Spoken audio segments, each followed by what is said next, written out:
Hi, my name's Chris and I'm a writer, ecumenical dork and activist from Glasgow, Scotland. This is my first attempt at a video blog, so thanks for joining me on this great adventure. I'm 38 years old, but still a baby writer, trying to find time to write and improve in the gaps between work, raising kids and dubious mental health. I'm starting to do these video logs because I love talking about stories and it feels a good way to connect to my patrons and try and build a community. One thing I'm fascinated by at the moment is the idea of hope punk or solar punk, of writing speculative stories that are positive and hopeful while not shying away from the ugliness of the world around us. Given it's the first one of these videos, I want to talk a little about some of the stories I've enjoyed recently, and maybe that'll give people ideas of what I could talk about in the future. Over Christmas, I finally got around to reading This Is How You Lose the Time War by Amal El-Matar and Max Gladstone. This novella features two agents of rival futures that start corresponding with each other, and it's simply beautiful prose, written with lovely imagery. It's delightfully subversive, and it's ultimately really hopeful and defiant. I highly recommend it. The reading I'm going to do in a bit is a fanfic I wrote after reading the book over Christmas, and it actually kicked me out of a writing rut, so that was good. The next story I'm going to mention, which was my first Audible listen this year with my December credit, is To Be Taught If Fortunate by Becky Chambers. I've really enjoyed Becky's Wayfarer series, and this novella shares a lot of the heart and gentleness of those stories while posing some very different questions. It follows the crew of an interstellar survey trip and details their adventures, cataloguing the life on promising worlds, and their struggles with the distance from home, the isolation, and the sometimes frustrating nature of the work. It's a very thoughtful story that also raises some moral questions about space exploration, but also the way we treat our own world. And it's very definitely worth getting your hands on. The story I'm currently listening to on Audible is Gideon the Ninth by Tamsin Muir, which is so much fun in the grimmest, most goth way you can imagine. It's like if you dropped Gormenghast in a sci-fi setting, then filled it full of necromancers, sword fighting, and foul-mouthed queers. If you're not sold after that, then I don't know what to tell you. I'm now going to do a reading of my This Is How You Lose the Time War fanfiction, which I've titled The Tipping Point. This does contain some spoilers for the novella, so be warned. The sum total of a civilization's knowledge of physics, chemistry and biology arced overhead. Precise vectors and compositions with effects deliberate, horrifying and terminal were unleashed by cold hands at great removes. Beneath, a more primal struggle of fists and fusillades, blood and blades ranged across a ruined vista of mud-filled craters, barbed wire and lethal clouds of flaxen gas. Once, this had been farmland and woods, fertile, verdant and productive. Now, it was ruin incarnate. The greatest battle of an age, the war to end all wars. Blue almost laughed at the thought. Clad in the guise of a young adjutant, she whispered words of encouragement into a faltering general's ear. The notion that a sudden, glorious charge could turn the battle, even at the cost of his whole battalion, grew like a seed in his mind. Better to go down leading a glorious charge than survive and be labelled as the man responsible for a great defeat. Honour demanded no less. At the same crucial moment, Red emerged in the headquarters of that opposing general. Without guile, she appeared as herself, a goddess of death, like the manifestation of Keres or Scathash. a Valkyrie clad in gleaming metal, come to reap the toll.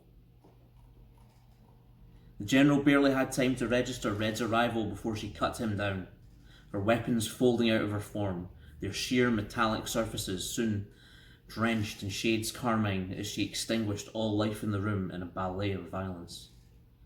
There would be no survivors to witness the slaughter, just a rumour of atrocity to be retold and mythologized in the futures to come. A tremor ran across the front as the hopeless charge met a battle line suddenly decapitated and confused.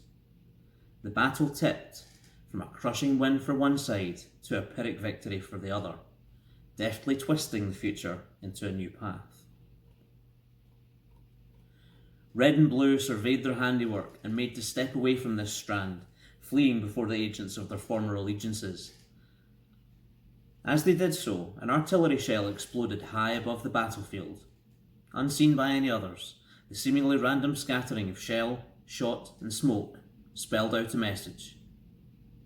Seek me in the fruit. Across the battlefield, further than mortal eyes could see through the smoke of battle, Red and Blue shared a meaningful glance. They shared an instant that spoke volumes about traps, betrayal, hope, and curiosity, before fleeing in opposite directions, across strands and across time. 10 years later, in the same strand, Blue walked through the vineyard that grew up on the site of the old battlefield, her raven hair poking out from underneath a peasant's shawl as she touched the branches of every plant until she felt the difference in this one. Kneeling, she gently traced its stem from soil up the vine as it split into one particular bunch of grapes. Delicately, she picked one full indigo fruit and cradled it in her hand, momentarily cautious. Such a delivery screamed garden, or a Red-esque agency attempt to appear so. No, she had come too far for caution and popped it into her mouth, savouring the burst of flavour on her tongue, the bittersweet telling of a singular, fragile lineage, a rare flower in carefully tended soil. 2 years further along, and Red ordered a bottle of a certain expensive wine in a Parisian restaurant just off the Champs-Elysees. From this particular table, it offered a view of both the Arc de Triomphe and the Tour Eiffel. She appreciated the irony of the tricolor flapping in the breeze, its red and blue panels separated by a band of white. The sommelier approached the table and apologised that it was the last bottle they had, but the label had been stained by some blue ink at some point. Red suppressed a smile as she dismissed him with an imperious wave, emphasised by the many tassels on her crimson dress, but not touching the carefully curled lock of hair pinned in her brow with a fine silver filigree. The 1,000 gentle lights of the restaurant glinted in the glass, highlighting shades of Byzantium and Tyrian in the wine, and its rich aroma held notes of cherry and spice, war and renewal. Giving in to impatience, Red sipped the wine, tart, possibly in need of aging, but replete with promise. The letter unfolded through their taste buds, tailored so only they might read it. Summer sea and bloodbath, delphinium and cinnabar. They said I couldn't do this, that it was too much of a risk, too much of a potential snarl in a still too delicate thread. However, I couldn't let you go on, not knowing, seeming so hopeless, hunted and harried. Even as we hack away at the wires and tendrils to preserve our tiny sliver of future, I had to come to you. Mythology and matriarch, pathfinder and progenitor, example and essence, you are all these things to me. To know that you might read this, that you might know a little of what comes. Of course, you must know, because you're reading this, and because I exist at all to write it. It might seem hopeless, with all of history, garden, and agency raged against us, but this is where you start to win. This is where we start to be. Yours, Violet.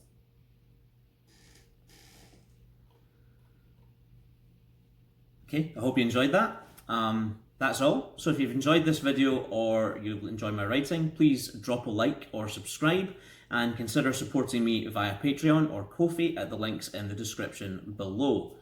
Regular supporters on Patreon will also get to decide what sort of content I include on future videos, and will get early access to those videos. So I'm really interested in hearing what people want me to talk about or read for them.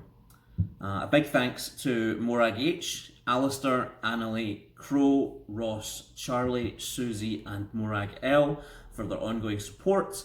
Every little really does help, even if it's just helping me buy a new notebook or keep me in pens in a given month. It really does help. Thank you.